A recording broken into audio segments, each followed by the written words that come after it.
Buenas tardes, alumnos y maestros. Les doy la más cordial bienvenida a la conferencia en celebración del Día del Contador Público 2018 de la Licenciatura de Contador Público de esta Facultad de Contaduría, Administración, Informática y Economía con el tema Aspectos básicos para una adecuada defensa fiscal. Agradecemos la presencia de la ponente, la licenciada Adriana González Domínguez, y de los grupos primero B, segundo B, tercero A, tercero B, cuarto A, quinto B y sexto B. Muchas gracias por su presencia, compañeros. La licenciada Adriana González Domínguez cursó una licenciatura en Derecho en la Facultad de Derecho de la Universidad Autónoma del Estado de Morelos. Posteriormente, cursó su maestría en Derecho Fiscal y Administrativo en el Colegio Jurista AC. Se ha desempeñado como encargada del área jurídica desde enero 2016 a la fecha en Fernández Urbán SC. También es director jurídico desde el 2010 a la fecha del Consorcio de Desarrollo Empresarial SADCB. Es responsable y colaborador en el área fiscal del despacho CCI Contadores. Le cedemos la palabra a la ponente, licenciada Adriana González Domínguez, para dar inicio a la conferencia. Muchas gracias.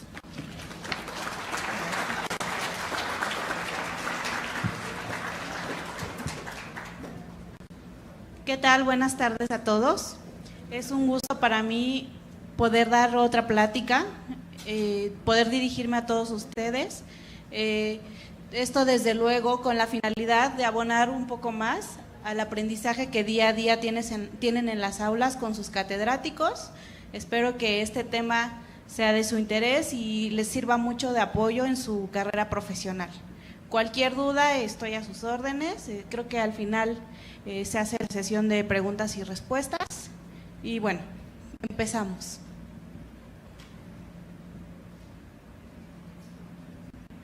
Para empezar, creo que es importante que ustedes tengan en cuenta que en su vida profesional, independientemente de que son contadores, se enfrentan a muchísimos actos de autoridad, como las que acabamos de tener afortunadamente aquí en el foro, como es el Servicio de Administración Tributaria, el Seguro Social, el Infonavit, la Secretaría de Hacienda del Estado, eso en cuestión fiscal y entre muchas otras autoridades administrativas.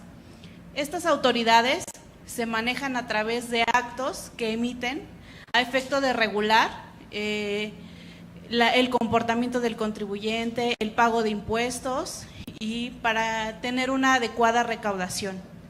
Entonces tenemos que un acto administrativo es el acto jurídico unilateral que declara la voluntad de un órgano del Estado en ejercicio de la potestad administrativa y crea situaciones jurídicas conducentes a satisfacer las necesidades de la colectividad.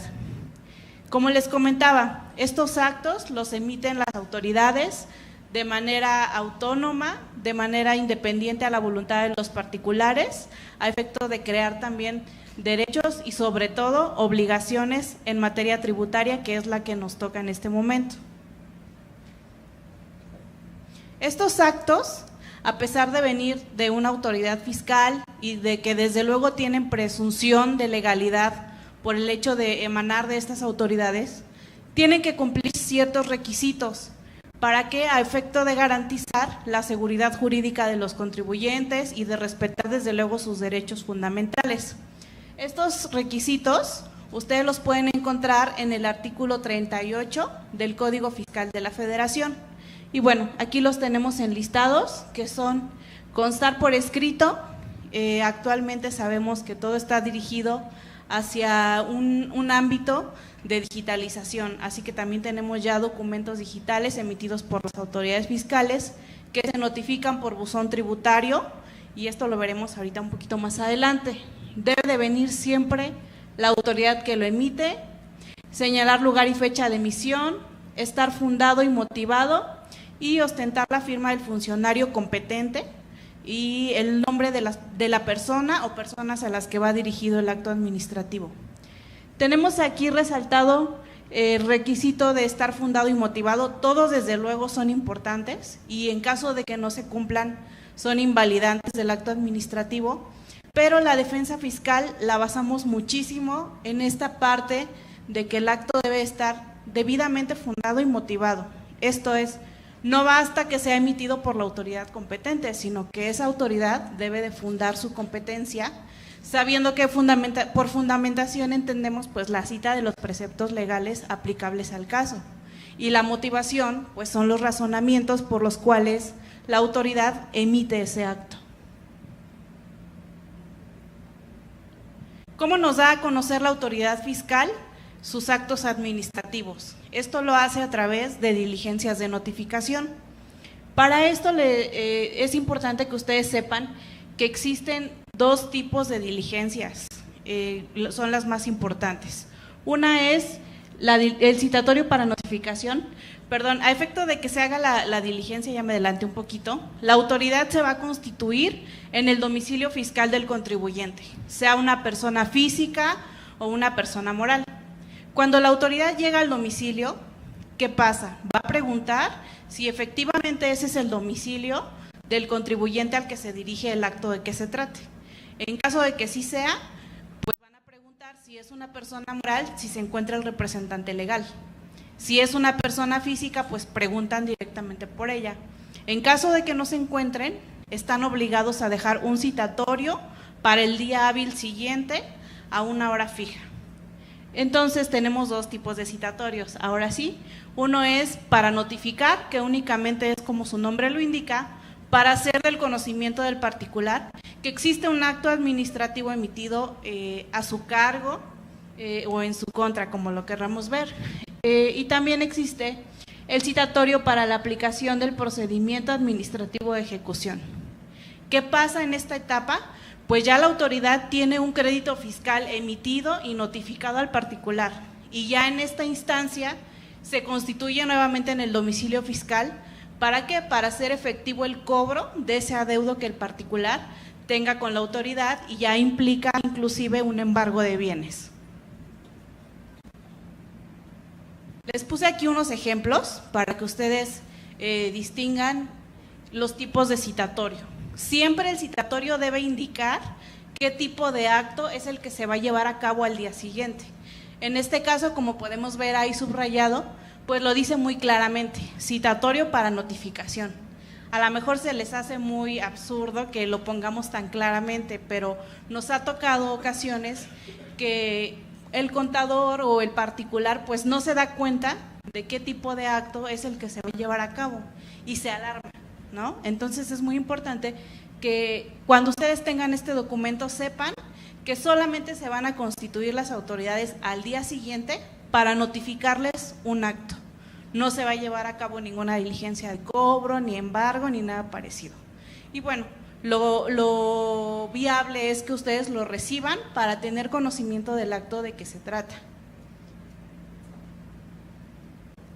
Aquí sí tenemos un citatorio para el procedimiento administrativo de ejecución. Aquí dice mandamiento de ejecución. Este es el acto administrativo a través del cual la autoridad se constituye en nuestro domicilio para cobrar un adeudo fiscal.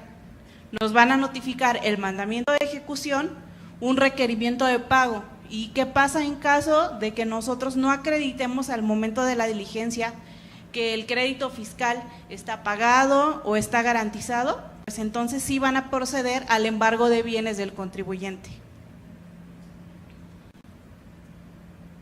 Este citatorio también es relativo al procedimiento administrativo de ejecución.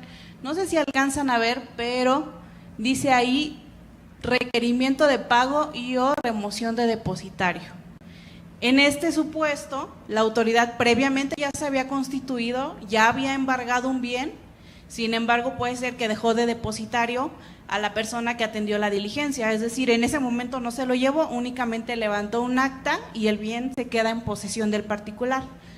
Cuando nos dejan este citatorio es que como no pagamos o garantizamos debidamente, no cumplimos todos los requisitos que marca el Código Fiscal, entonces ahora sí se constituyen para llevarse ese bien que previamente ya estaba embargado. Esa es la figura de remoción de depositario.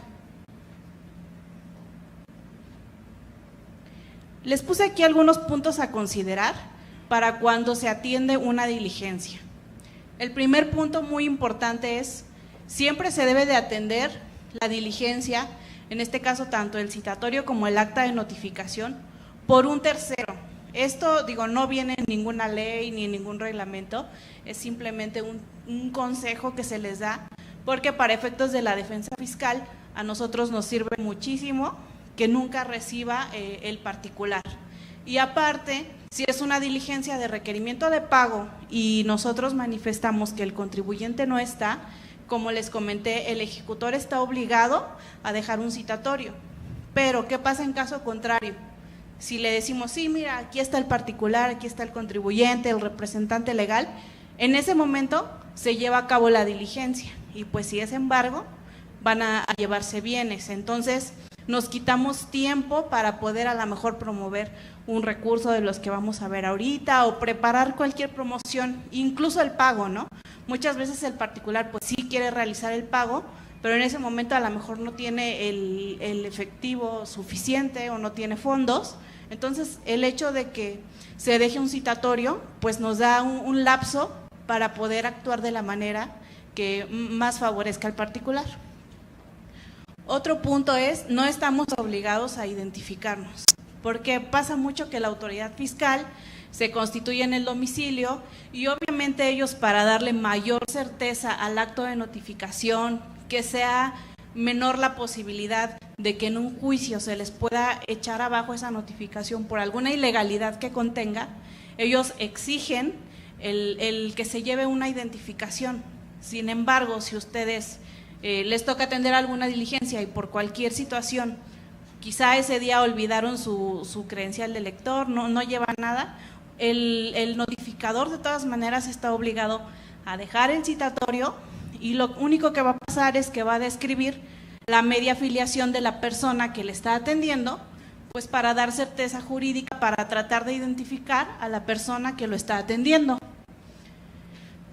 También otro punto es, generalmente se deben recibir las notificaciones y atender a las autoridades dentro de las instalaciones. Existe muchas veces la creencia de que si no recibimos a la autoridad, si no lo dejamos pasar, si los dejamos allá en la calle, es mejor para el particular. Sin embargo, no es así. Como les comentaba al inicio de la plática, siempre es importante recibir las notificaciones. ¿Para qué? Pues para que nos enteremos de lo que la autoridad fiscal quiere decirnos, si es un requerimiento de obligaciones, si es una multa, en su caso pues controvertirla, porque a partir de ese momento ya nos está corriendo el plazo para interponer el medio de defensa que nosotros querramos hacer valer. Y si no lo recibimos, a lo mejor nos notifican por estrados y no nos vamos a enterar, ya hasta que tengamos la diligencia de cobro. El siguiente punto es, únicamente puede ingresar al domicilio quien esté autorizado para ello. Les puse aquí unos ejemplos, mandamiento de ejecución o una orden de visita domiciliaria.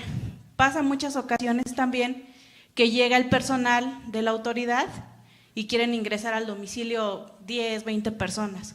Si vienen autorizados en un mandamiento de ejecución, sí pueden ingresar al domicilio, pero a veces llegan con policías, quieren meter al cerrajero y no hay ninguna orden de la autoridad competente para que ellos puedan ingresar al domicilio. Para nosotros, en la cuestión de defensa, no solo tributaria, sino incluso en la penal, sabemos que la inviolabilidad del domicilio es uno de los derechos mayormente protegidos en nuestro país. Y cuando al contribuyente le llega una visita domiciliaria, igual, no puede ingresar al domicilio ningún auditor que no venga expresamente autorizado en la orden de visita. Tenemos también que no estamos obligados a asentar leyendas que nos dicten los notificadores o los ejecutores. Es muy común también que ellos ya traen incluso hasta anotado todo lo que nosotros tenemos que poner. Nosotros, con que asentemos el nombre y la firma y que estamos recibiendo el documento, es suficiente. Igualmente no estamos obligados a acreditar el vínculo o carácter con que nos ostentamos. Muchas veces recibe un trabajador administrativo, el contador, ¿y qué pasa? Quieren que exhibamos alguna identificación que nos acredite que somos trabajadores de la empresa o de determinada persona. Sin embargo, tampoco estamos obligados a exhibirlo, porque pasa en muchas ocasiones que sí exhibimos toda la documentación y no nos damos cuenta de que lejos de preparar el camino para defender en determinado momento al contribuyente, nosotros mismos dotamos de legalidad los propios actos de autoridad. Ellos tienen toda la facultad de en las actas de visita, de en el acta de notificación, de en el acta de requerimiento de pago, asentar circunstanciadamente todos los hechos que ocurran en la diligencia. Ahora bien, ¿cómo podemos nosotros defender al particular de estos actos de autoridad que son emitidos de forma ilegal? En primer término, tenemos los recursos que son interpuestos en sede administrativa. Tenemos el recurso de revocación, que se tramita ante el SAT y la Secretaría de Hacienda de los estados. Si es en materia de SAT, que es Hacienda Federal, lo vamos a hacer a través del buzón tributario. Ahorita traigo un ejemplo y está previsto en el título 5, capítulo 1 del Código Fiscal de la Federación. En materia de seguro social, el recurso en sede administrativa es el recurso de inconformidad. Su procedencia y tramitación está prevista en un reglamento. O sea, ellos tienen un reglamento exclusivo donde viene toda la forma, plazos y requisitos para interponer y para solventar el recurso de revocación y el recurso de inconformidad ante el Infonavit. Igual tienen ellos un reglamento de la Comisión de Inconformidad y Evaluación. ¿Cuál es la naturaleza de estos recursos? Es el que la autoridad misma revise los actos emitidos por ella, por sus administraciones, por sus unidades. No constituye una instancia como tal, sino es meramente revisora. ¿Para qué? Para que si la autoridad se da cuenta de que el acto fue emitido de forma ilegal, tiene la facultad para dejarlo sin efectos.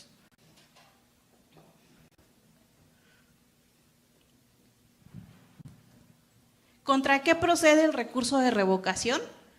Contra actos que determinen contribuciones, accesorios o aprovechamientos, contra negativas de devolución, contra actos de autoridades aduaneras y cualquier resolución de carácter definitivo que cause un agravio al particular, desde luego en materia fiscal. Contra los que exijan el pago de créditos fiscales, contra los que se dicten en el procedimiento administrativo de ejecución. Aquí también hay algunas salvedades, pero bueno, por ejemplo, si no estamos de acuerdo con un avalúo de algún bien, eso también es controvertible. Contra actos que afecten el interés jurídico de terceros, en los casos previstos en el artículo 128, y como les decía, contra la determinación del valor de los bienes embargados.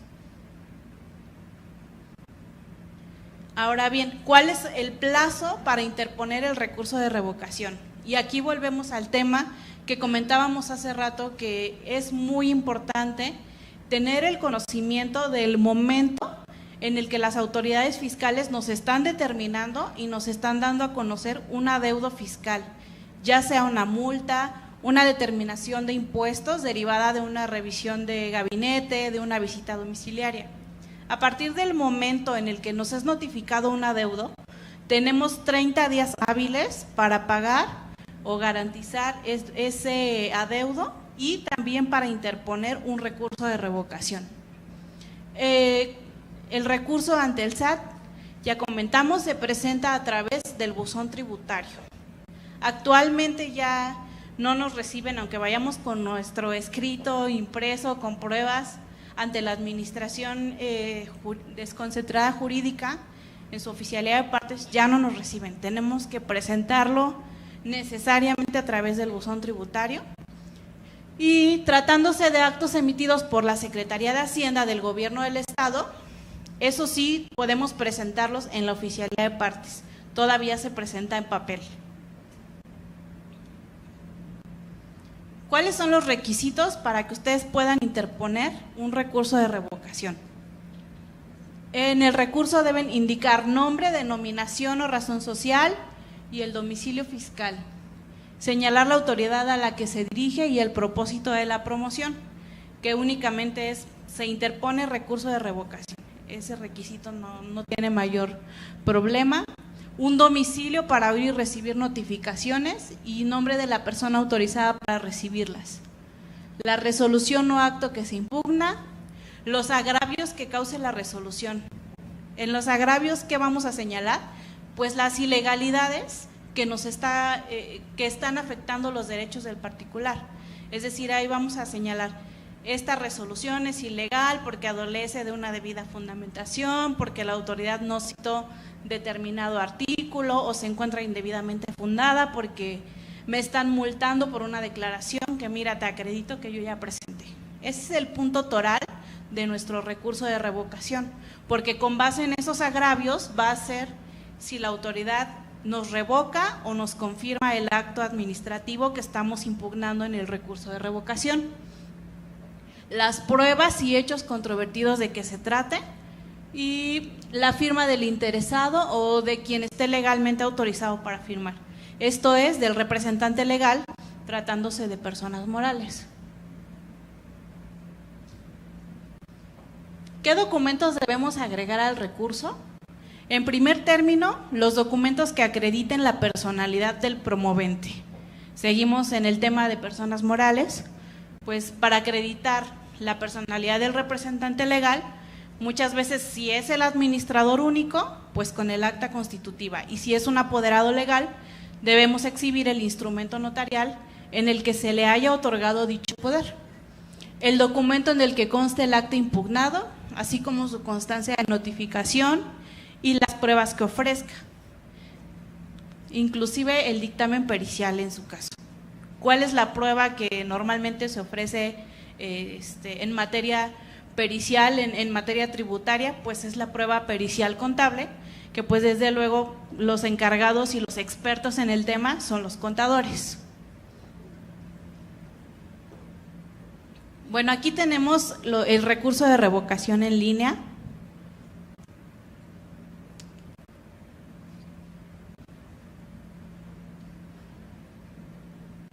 No sé si sí se alcanza a ver un poquito, pero bueno, al entrar a la página del SAT, esto es con lo que ustedes se van a encontrar. Tenemos que ir al buzón tributario, porque esa es la herramienta establecida legalmente para poder interponer el recurso. Entramos en esta parte y nos vamos a encontrar con lo siguiente. Para accesar, pues desde luego que tenemos que poner el RFC del contribuyente y la contraseña. Aquí vamos a encontrar estos apartados y en este de trámites va a desplegarles la jurídica, que pues son los trámites inherentes a la administración desconcentrada jurídica, y vamos a encontrar en primer término interposición de recurso de revocación, que es para lo que nos atañe en este momento. Una vez que ingresamos con los datos del contribuyente, nos va a poner la página del SAT, todos los datos del particular. Ya vienen insertos por default, ya lo único que a ustedes les competiría sería verificar que los datos pues están correctos.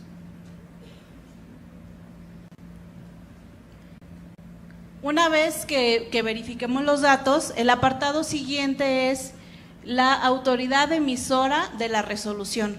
En esta parte, en esta pestañita que ustedes ven ahí, les va a desplegar un sinfín de autoridades fiscales que pueden emitirles un acto de autoridad. Vienen incluso todas a nivel nacional, las administraciones desconcentradas locales, desconcentradas de auditoría fiscal, de jurídicas, de servicios al contribuyente, entre muchísimas otras. Entonces, aquí pues tocaría seleccionar la autoridad que nos emitió el acto que nosotros queremos impugnar en ese momento. Ahora bien, vamos a encontrar otro apartado en donde vienen los documentos que nosotros vamos a necesitar adjuntar para la interposición del recurso de revocación. Trae precargado desde luego el escrito de promoción, porque pues si no ingresamos el recurso de revocación, desde luego no podríamos promover nada, ¿no? Y trae otros cuadros de texto que vamos a seleccionar, acorde con lo que vamos a necesitar. Puede ser la constancia de notificación, la resolución o acto impugnado, las pruebas. Aquí únicamente vienen seleccionadas las dos primeras y vamos a darle siguiente. Y en este paso, ya en el 3, vamos a ir adjuntando uno por uno las pruebas, el escrito, el documento con el que se acredite la personalidad. Y siguiente aquí también. Ahí es ya para adjuntar los documentos. Terminamos y tenemos la posibilidad de visualizar los documentos que ya tenemos adjuntado. Una cosa muy importante también es que tanto el escrito de recurso de revocación como todas las pruebas que ustedes quieran adjuntar se deben de ir en archivo PDF. Es decir, ustedes van a trabajar su recurso de revocación en Word, pero ya al momento de subirlo a la plataforma debe estar guardado en PDF, si no, no se los va a adjuntar. Y esta ya es la última parte de la firma del recurso de revocación. Vamos aquí a adjuntar los archivos, el certificado, la clave privada, la contraseña, y una vez que carguemos todo esto, nos va a aparecer el RFC del contribuyente, y esta ya como tal es la firma. Incluso si ven ahí en el recuadro dice firmar. Le damos firmar y nos va a arrojar los documentos con los cuales nosotros vamos a acreditar que ya se presentó el recurso. Esto es la constancia de que se envió el archivo, el acuse de recepción, y si nosotros tenemos alguna diligencia o en el momento en que vayamos a juicio, esos son los documentos con los que vamos a acreditar que el recurso de revocación fue presentado. ¿Qué quiere decir? Que no vamos a tener como tal un sello en el documento como anteriormente lo teníamos al presentarlo en la oficialía de partes. Va a ser solamente presentar el escrito y estos documentos que nos arroja el sistema. Aquí está el acuse de recibo de promociones. Esa sola hojita nos acredita que ya está presentado de forma debida el recurso. Ahora bien, una vez que ya lo interpusimos, ya se envió, ya tenemos el acuse de presentación, ¿qué es lo que va a pasar? La autoridad fiscal tiene un plazo para emitir y notificarnos una resolución a ese recurso que nosotros interponemos. El plazo no debe de exceder de 3 meses contados a partir de la interposición del recurso. ¿Qué pasa si dentro de esos 3 meses no nos resuelve? Se configura una negativa ficta. ¿Qué es una negativa ficta? Pues el silencio de la autoridad, el cual nos indica que nuestro recurso fue resuelto confirmando el acto reclamado. Es decir, no se va a modificar, no se va a revocar. ¿Y aquí qué podemos hacer? O bien podemos esperar hasta que la autoridad nos resuelva, aunque ya hayan pasado los 3 meses, si no tenemos como que mucha prisa porque se resuelva el asunto, o en ese momento ya podemos acudir a la siguiente instancia, que ahora sí es una instancia jurisdiccional, es el juicio contencioso administrativo que se tramita ante el Tribunal Federal de Justicia Administrativa. ¿Cuáles son los sentidos en los que puede dictarse una resolución de recurso? Puede desecharlo por improcedente, tenerlo por no interpuesto o sobreseerlo. ¿Por qué? Porque interpongamos a lo mejor un recurso contra un acto administrativo que no es definitivo, como un requerimiento de obligaciones, nos lo van a desechar. Si no acreditamos personalidad, esos son algunos de los supuestos que podrían encuadrar aquí. La siguiente es confirmar el acto impugnado. ¿Por qué es confirmar? Confirmar la legalidad del mismo. ¿Qué quiere decir? Que pues es desfavorable a lo que nosotros pretendíamos. Mandar a reponer el procedimiento o que se emita una nueva resolución, dejarlo sin efectos, que esto es lo que pretendemos, y modificar el acto o dictar uno nuevo que lo sustituya, cuando el recurso interpuesto sea total o parcialmente resuelto a favor del recurrente. Esta fracción, la quinta y la tercera, son lo que conocemos como nulidad para efectos. Sí se va a anular el acto, pero la autoridad está en aptitud legal de emitir uno nuevo que lo sustituya, subsanando las irregularidades por las cuales se declaró ilegal. Ahora bien, ¿cuáles son las ventajas que nos proporciona el recurso de revocación? Déjenme decirles que en la práctica muy difícilmente vamos a lograr anular una resolución a través de un recurso. ¿Por qué? Porque es la propia autoridad quien lo tramita y quien lo resuelve. Esto no debería ocurrir, porque si un acto es ilegal y ellos advierten esa situación, pues desde luego que lo que compete es que lo dejen sin efecto. Sin embargo, esto en la práctica ocurre muy, muy difícilmente. Pero independientemente de, esa es como que una desventaja que podríamos tener, pero hay muchas ventajas que podemos obtener. La primera es que nos proporciona mayor tiempo para la preparación de la defensa del contribuyente. Nos ocurre en muchas ocasiones que el particular, ante el desconocimiento del tratamiento que se le debe de dar a un acto administrativo, lo guarda, lo tiene ahí, no sabe qué hacer. Como ya les comenté, son 30 días para pagar o garantizar o interponer el medio de defensa, y llega el día 28 con nosotros. En 2 días es muy complicado tener una defensa adecuada para el particular, máxime que no siempre son pues multas, ¿no? O sea, todo un procedimiento de visita domiciliaria, analizarlo 2 días, es muy difícil. Entonces, si nosotros interponemos un recurso de revocación, inclusive con un agravio, no vamos a tener mayor problema, porque en juicio hay algo que se llama litis abierta, que nos permite hacer valer conceptos novedosos que no se hicieron valer en el recurso de revocación. Entonces, para salir del problema de la temporalidad, podemos interponer este recurso. También nos permite detener los actos de cobro. ¿Y esto por qué? Porque el artículo 144 del Código Fiscal de la Federación prevé que cuando un particular interpone un recurso de revocación o de inconformidad, que es en materia de seguro social, no está obligado a exhibir una garantía ante la autoridad fiscal. Entonces, también lo utilizamos muchas veces para esto, porque ya tenemos al ejecutor tocándonos la puerta, dejándonos un citatorio para constituirse al día siguiente para embargar. Entonces, en ese momento interponemos el medio de defensa y al día siguiente ya no se vaya a llevar a cabo ningún acto de cobro.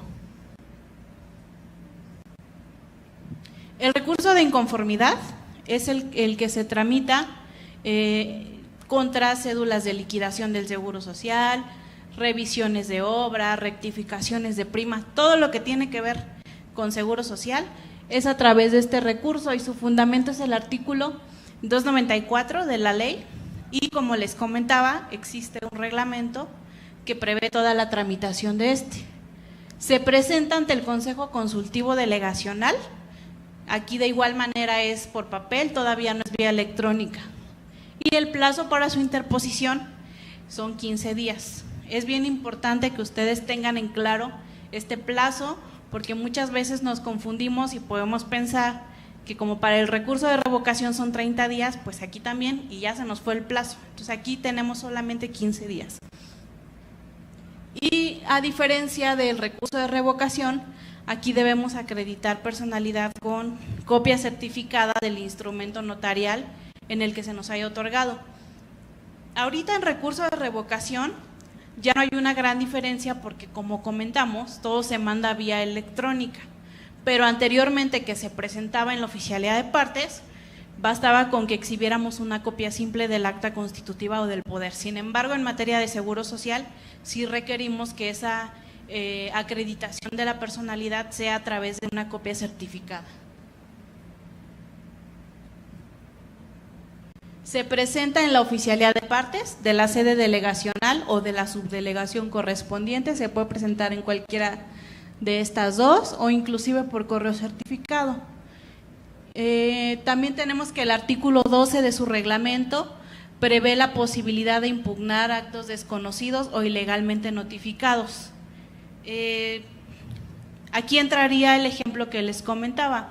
Muchas veces los particulares no atienden la notificación, se pasa el plazo para impugnar, para pagar, para garantizar, y pues la autoridad llega a cobrarnos. La tramitación administrativa de ese crédito fiscal sigue su curso. Entonces, si llegan a cobrarnos y no nos enteramos de que nos notificaron un crédito fiscal, aquí podemos controvertirlo para que se nos dé a conocer y nosotros ya manifestaríamos los agravios correspondientes, tanto en relación a la notificación del acto como a las propias ilegalidades que éste calza. Y su interposición también exime de la obligación de garantizar los créditos fiscales. Es decir, en el momento que lo interponemos, vamos a parar cualquier acto de cobro de la autoridad fiscal. Bueno, eso es en cuanto a los recursos. Ahora bien, el juicio contencioso administrativo se tramita ante el Tribunal Federal de Justicia Administrativa. Este es un mapa de cómo está dividido el tribunal. Existen diversas salas a nivel nacional. En la Ciudad de México existen 13 salas regionales metropolitanas debido al universo de empresas que existen allá, y existen otras salas especializadas en materia de propiedad intelectual, en materia ambiental, ahora 3 en materia de servidores públicos. La competencia del tribunal ya es muy amplia, ya no es solo fiscal como en unos inicios, ya ahorita inclusive yo creo que están a la par en materia fiscal y administrativa, tienen muchísima carga de trabajo debido a la amplia competencia que ellos tienen.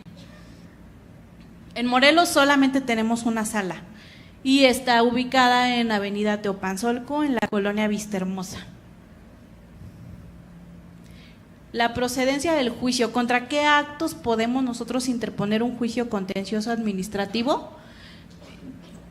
Básicamente contra todo lo que ya vimos que procede el recurso de revocación, y adicional a eso, los decretos y acuerdos de carácter general. ¿Cuáles son estos? Por ejemplo, una resolución miscelánea. También pueden ser impugnadas si son ilegales a través de un juicio.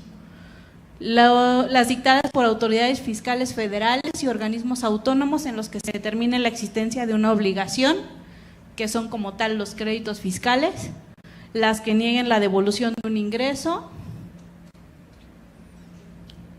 las que impongan multas por infracción a las normas administrativas federales.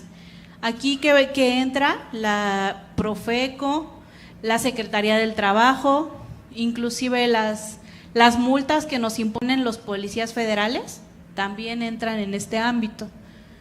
Las que causen un agravio en materia fiscal distinto a las anteriores, las que nieguen o reduzcan las pensiones y demás prestaciones sociales que concedan las leyes en favor de los miembros del Ejército, la Fuerza Aérea y la Armada, las que se dicten en materia de pensiones civiles, sea con cargo al erario federal o al ISSSTE. Como ven, son muchísimos temas los que ve el tribunal. Siguiente. Los fallos en licitaciones públicas también pueden ser impugnados ante el tribunal. Las dictadas por autoridades administrativas que pongan fin a un procedimiento, las que resuelvan los recursos administrativos. Aquí entra todo lo que estábamos viendo ahorita. Las resoluciones de recurso de revocación y de recurso de inconformidad están expresamente previstas en la ley orgánica del tribunal, y las otras señaladas en la ley orgánica y otras leyes como competencia del tribunal. En materia de servidores públicos, también ahí entra el Tribunal Federal de Justicia Administrativa. ¿Cuáles son los tipos de juicio que tenemos? Por cuantía tenemos el juicio sumario y el juicio ordinario. La diferencia esencial entre estos dos tipos de juicio son los plazos con los que se lleva a cabo su tramitación. Para ambos son los 30 días hábiles que comentamos. Eso no cambia, pero las resoluciones definitivas, cuyo importe no exceda de 15 veces el salario mínimo general vigente en el Distrito Federal elevado al año, al momento de su emisión, que ya multiplicado ahí son 483,771 pesos. Cualquier resolución menor a esta cuantía se va a ir por la vía sumaria, y desde luego por excepción las que lo excedan se van a ir por la vía ordinaria. Y en juicio ordinario, además de eso, las que no se encuentran expresamente previstas en el artículo 58-2 de la Ley Federal de Procedimiento Contencioso Administrativo, que es donde está prevista la cuantía de la que acabamos de hablar. También cuando se controvierta simultáneamente una resolución de carácter administrativo federal, es decir, si nosotros a lo mejor interponemos un juicio en contra de una multa de 12,000 pesos, pero que deseamos impugnar a la par una resolución miscelánea, independientemente del importe de la multa, se va a ir por la vía ordinaria. También las sanciones económicas en materia de responsabilidades de servidores públicos, multas por infracciones en materia de propiedad intelectual, las resoluciones que además de imponer una multa incluyan otra carga u obligación, y cuando el oferente de una prueba testimonial no pueda presentar a las personas señaladas como testigos. Todos estos supuestos entran dentro de la vía ordinaria. Las diferencias en la tramitación de estos juicios. En la vía ordinaria, bueno, las salas del tribunal, cada una está constituida por 3 magistrados. Los juicios que se van en vía ordinaria los resuelven de forma colegiada los 3 magistrados, y los sumarios, ahí hay un error, perdón, los sumarios los resuelve el magistrado instructor, o sea, una sola persona.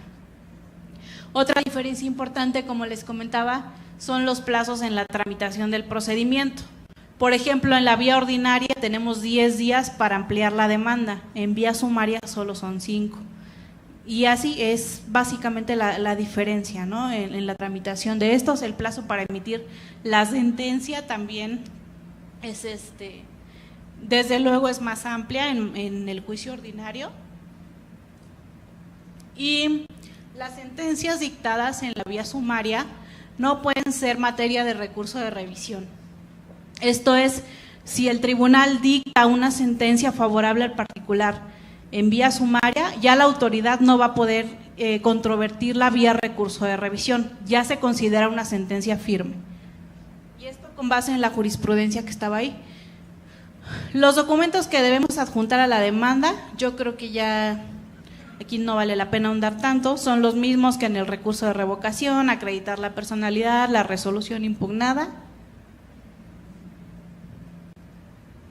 La siguiente, por favor. Tenemos otro tipo de juicio, que es el juicio en línea. Este se lleva a cabo a través de la página del tribunal. Es una tramitación muy similar a la del recurso de revocación en línea. Únicamente existe una sala a nivel nacional que está en la Ciudad de México. Obviamente todo lo mandamos a través del sistema, pero si nosotros requerimos comentar alguna situación con el secretario de acuerdo, revisar algo de nuestro expediente, si queremos hacerlo, necesariamente tendríamos que trasladarnos a la Ciudad de México, a la sede de la sala encargada. Y el nuevo juicio de resolución exclusiva de fondo. Este juicio es muy novedoso, realmente no hay muchos todavía a nivel nacional, porque este juicio se sustenta en la oralidad. Únicamente se tramita a petición del actor. ¿Y por qué se llama de resolución exclusiva de fondo? Nosotros, cuando en un juicio ordinario advertimos que el procedimiento de fiscalización tiene alguna ilegalidad de forma, es decir, hay ilegalidad en la notificación de la orden de visita, en el acta parcial de inicio, existe una indebida fundamentación de la competencia de la autoridad, todos esos son elementos que nosotros podemos hacer valer ante el tribunal para anular una resolución. Sin embargo, en este tipo de juicio eso queda totalmente de lado. Únicamente van a ser agravios los que se puedan hacer valer encaminados al fondo del asunto, atendiendo en esta parte a los elementos del impuesto. ¿Qué quiere decir? Sujeto, objeto, base, tasa. Si nuestros agravios no están encaminados a controvertir eso, no es procedente el juicio de resolución exclusiva de fondo.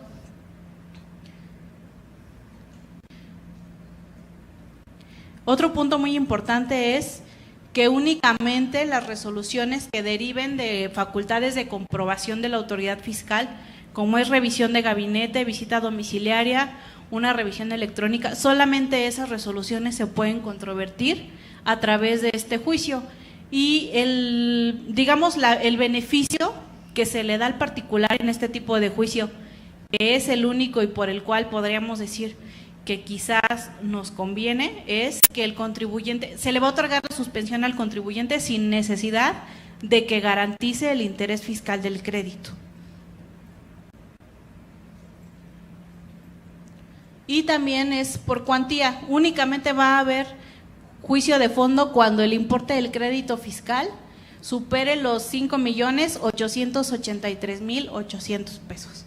Como vemos, solamente son créditos fiscales que sí representan una cuantía importante. Aquí les puse un esquema muy básico sobre la tramitación del juicio, que es presentación de la demanda, si está completa se admite, si está incompleta el tribunal nos va a prevenir para que subsanemos la irregularidad en la que hayamos incurrido para poder admitirla. Va a emplazar a la autoridad, si no contesta nos vamos directamente a la etapa de alegatos, si contesta vamos nosotros a ampliar la demanda, la autoridad contesta la ampliación de demanda, nos vamos a las pruebas y alegatos, se desahoga todo en un conjunto, no es separado. Proceden al cierre de instrucción. El cierre de instrucción, ¿qué quiere decir? Que el expediente ya está debidamente integrado, que ya no falta ninguna promoción ni ninguna etapa del procedimiento y que ya se puede proceder ahora sí a la emisión de la sentencia. Por último, la garantía del interés fiscal. Como vimos desde un inicio, si nosotros interponemos un recurso, no estamos obligados a garantizar, pero una vez que ya nos encontramos en la etapa del juicio contencioso, sí estamos obligados a garantizar el interés fiscal de acuerdo a la cuantía de que se trate, ¿no? Si tenemos un crédito fiscal de 10,000 pesos, debemos de garantizar con actualizaciones y recargos a 12 meses. ¿Cuáles son las formas? ¿Cuándo procede a garantizar el interés fiscal? Cuando se solicite la suspensión, inclusive si dicha suspensión se solicita al tribunal, cuando se solicite prórroga para el pago de créditos fiscales. Cuando nosotros queremos hacer un convenio con cualquier autoridad fiscal, necesariamente nos van a pedir una garantía de que el particular va a cumplir con el pago. Ahora sí, las formas de garantizar las podemos encontrar en el artículo 141 del Código Fiscal de la Federación. El primero es depósito en dinero, carta de crédito u otras formas de garantía financiera equivalentes que establezca la Secretaría. Entonces, en primer término, podemos hacer el pago del crédito para el que el contribuyente no tenga mayores actos de molestia. El hecho de pagarlo no implica que estamos de acuerdo con el adeudo, sino que ese pago puede quedar únicamente como una garantía y una vez que obtengamos una resolución favorable podemos solicitar la devolución de ese dinero. Podemos también garantizar a través de un billete de depósito, también entra ahí en esa fracción, una prenda o hipoteca, una fianza, obligación solidaria asumida por un tercero. Es decir, que si yo debo, pero tú como contador tienes un bien con el cual yo pueda garantizar y tú asumes esa responsabilidad previo acuerdo que tengamos, también esa es una posibilidad que tenemos de la obligación solidaria. El embargo en vía administrativa y títulos valor o cartera de créditos del propio contribuyente. Como comenté, la garantía debe comprender, además de las contribuciones adeudadas actualizadas, los accesorios causados, así como de los que se causen en los 12 meses siguientes, y debe constituirse también dentro de los 30 días siguientes a la notificación del acto de autoridad. Si nosotros no garantizamos, en días vamos a tener ahí en el domicilio fiscal a los ejecutores de las diversas autoridades fiscales queriéndonos cobrar ese adeudo. Eso sería todo de mi parte. Les agradezco mucho su atención.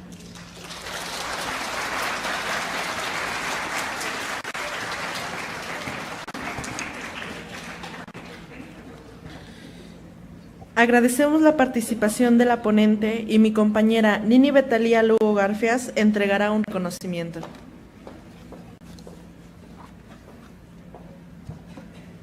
Un fuerte aplauso, compañeros, por favor, para la licenciada. Bueno, en nombre de la doctora Laura Patricia Ceballos Giles, directora de la facultad, a través de la Facultad de Contaduría, Administración e Informática, en el marco del Día del Contador Público, otorga el presente reconocimiento a la licenciada Adriana González Domínguez por su participación en la conferencia Aspectos Básicos para una adecuada defensa fiscal, dirigida a los alumnos del turno vespertino de la Facultad de Contaduría, Administración e Informática.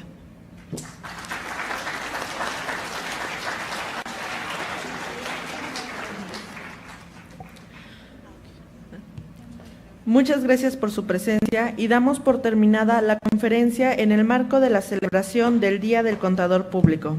Buenas tardes.